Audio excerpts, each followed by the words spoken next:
تھا اسلام کا سپاہ سالار کے طور پہ، وہ حضرت مصعب بن عمیر رضی اللہ تعالیٰ عنہ کے پاس تھا۔ حضرت مصعب بن عمیر رضی اللہ تعالیٰ عنہ ایک مظلوم صحابی رسول ہیں۔ حضرت مصعب بن عمیر رضی اللہ تعالیٰ عنہ کی جو مشابہت ہے شکل و صورت کی، وہ حضور صلی اللہ علیہ وسلم کے ساتھ ملتی جلتی تھی، یعنی حضور صلی اللہ علیہ وسلم اور مصعب بن عمیر جو خادم رسول ہیں، ان کے اندر شکل و صورت کے اندر تھوڑا فرق تھا، یعنی لوگ کافی اس پہ بھول جاتے تھے کہ یہ کون ہے۔ تو انہوں کو لشکر کا سپاہ سالار بنایا، اور وقتی طور پہ شروعاتی طور پہ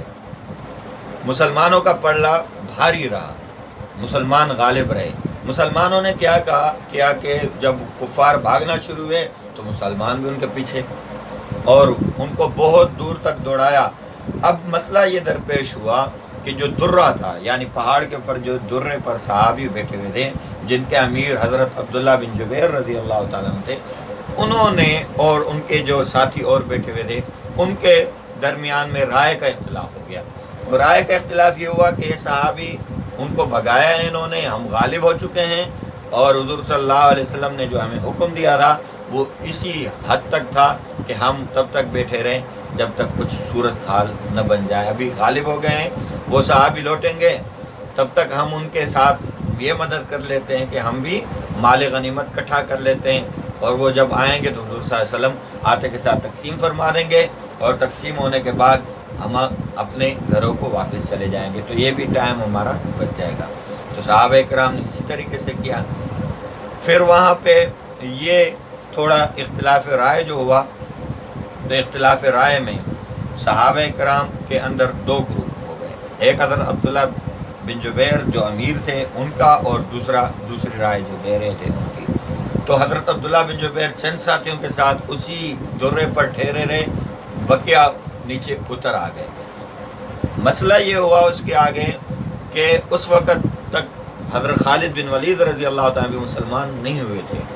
خالد بن ولید رضی اللہ تعالیٰ کفار کے لشکر کے ساتھ تھے، اور انہوں نے اسی درے سے حملہ کیا، حملہ کر کے جو وہاں پہ صحابی رکے ہوئے تھے ان کو شہید کر دیا، اور نیچے جب اترے تو نیچے بھی جو صحابی مال غنیمت اٹھا رہے تھے ان کے اوپر بھی حملہ کر دیا۔ حملے کے دوران یہ ہوا کہ جو آگے نکل گئے تھے انہوں نے پیچھوں کی آواز سنی، صحابیوں نے تو پیچھے لوٹے، ادھر سے بھی لشکر، اور جو آگے بھاگ گئے تھے کفار وہ بھی لوٹ پڑے کہ یہ ان کو واپس آتے ہوئے دیکھا۔ تو اب بیچ میں صحابہ کرام آ گئے، بیچ میں صحابہ کرام، ادھر سے بھی کافروں کا لشکر، ادھر سے بھی کافروں کا لشکر۔ صحابہ کی تعداد بھی 700، ان کی تعداد 3000۔ تو آپ خود ذہن میں یہ بات رکھ سکتے ہیں کہ بیچ میں پھنسنے کی وجہ سے صحابہ کرام کو یہ دشواری ہوئی، اور بالآخر جو سپاہ سالار تھا حضرت مصعب بن عمیر رضی اللہ تعالیٰ عنہ، وہ بھی اس کے اندر شہید ہو گئے۔ مصعب بن عمیر پر انشاءاللہ میں ایک جدا کلپ بناؤں گا، حضرت مصعب بن عمیر کی سیرت پر مختصر طور پہ انشاءاللہ، وہ بھی آپ کو اسی چینل پہ مل جائے گا۔ تو حضرت مصعب بن عمیر رضی اللہ تعالیٰ عنہ کو انہوں نے شہید کر دیا، اور جیسے وہ شہید ہوئے، میں نے شروع میں آپ کو یہ بتایا تھا کہ وہ حضور صلی اللہ علیہ وسلم کے ساتھ شکل و صورت مشابہت رکھتے تھے، تو لوگوں نے یہ افواہ پھیلا دی، کفار نے خصوصاً، کہ ہم نے محمد کو نعوذ باللہ قتل کر دیا۔ تو جب صحابہ کرام نے یہ سنا کہ ہمارے قائد، ہمارے لیڈر، ہمارے آقا وہ شہید ہو گئے، تو ان کے حوصلے باختہ ہو گئے، اور حوصلے ان کے اڑ گئے، حوصلے ان کے پست ہو گئے۔ اس بات سننے سے آپ خود سمجھ سکتے ہیں، گھر کا جب بڑا فوت ہو جاتا ہے، گھر کا بڑا قتل ہو جاتا ہے، شہید ہو جاتا ہے، تو جب چھوٹے کو چیز معلوم ہوتی ہے تو وہ ہر چیز ہوتے ہوئے بھی وہ ان کے جو ہے نا ہر اعضاء، تمام کے تمام اعضاء کام چھوڑ دیتے ہیں۔ یہ تمام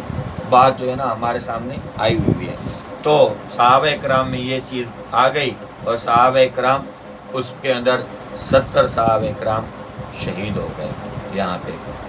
جس میں حضرت حمزہ رضی اللہ تعالیٰ عنہ بھی ہیں، حضرت مصعب بن عمیر رضی اللہ تعالیٰ عنہ بھی ہیں، اور بھی بہت سارے صحابہ کرام ہیں، اور حضور صلی اللہ علیہ وسلم کے